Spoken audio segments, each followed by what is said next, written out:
प्रभु कृपया। एक औरत शिवजी की बड़ी भक्त थी।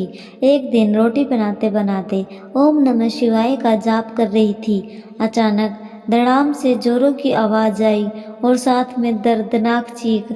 उसका कलेजा धक से रह गया। जब आंगन में दौड़कर झांकी तो 8 साल का बेटा चित पड़ा था, खून से लथपथ। मन हुआ दहाड़ मार कर रोए, परंतु घर में उसके अलावा कोई और नहीं था। फिर उसने हिम्मत दिखाई और दौड़कर नीचे देख गई तो देखा उसका बेटा आधी बेहोशी में माँ की रट लगाए हुए था।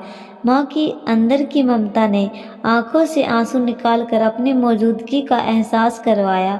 फिर 10 दिन पहले करवाया अपेंडिक्स के ऑपरेशन के बावजूद ना जाने कहाँ से इतनी शक्ति आई कि बेटे को गोद में उठाकर पड़ोस के नर्सिंग होम की ओर दौड़ी।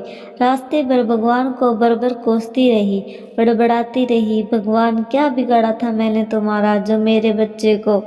खैर डॉक्टर घर मिल गए और समय पर इलाज होने पर बेटा बिल्कुल ठीक हो गया। चोट गहरी नहीं थी, ऊपरी थी तो कोई खास परेशानी नहीं हुई। रात को घर पर जब सब टीवी देख रहे थे तब उस औरत का मन बेचैन था। भगवान को दिन भर कोसती रही। उसके मन में दिन की सारी घटना चलचित्र की तरह चलने लगी। कैसे उसका बेटा आंगन में गिरा कि एकाएक उसकी आप आत्मा सिहर उठी।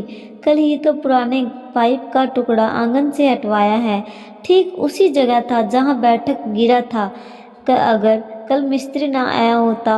अचानक उसे अपना ऑपरेशन याद आया। आश्चर्य हुआ, उसने 20-22 किलो के बच्चे को कैसे उठाया। वह आधा किलोमीटर तक दौड़ती चली गई।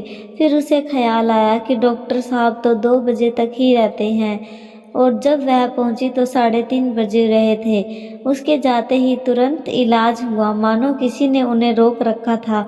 उसका सर प्रभु चरणों में श्रद्धा से झुक गया।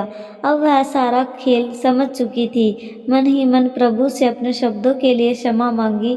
तभी टीवी से ध्यान गया तो प्रवचन आ रहा था।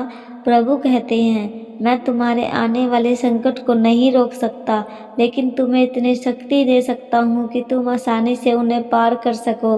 तुम्हारी राह आसान कर सकता हूँ, बस धर्म के मार्ग पर चलते रहो। दोस्तों, अगर यह कहानी आपको अच्छी लगी हो तो प्लीज़ हमारे चैनल को सब्सक्राइब करें। धन्यवाद।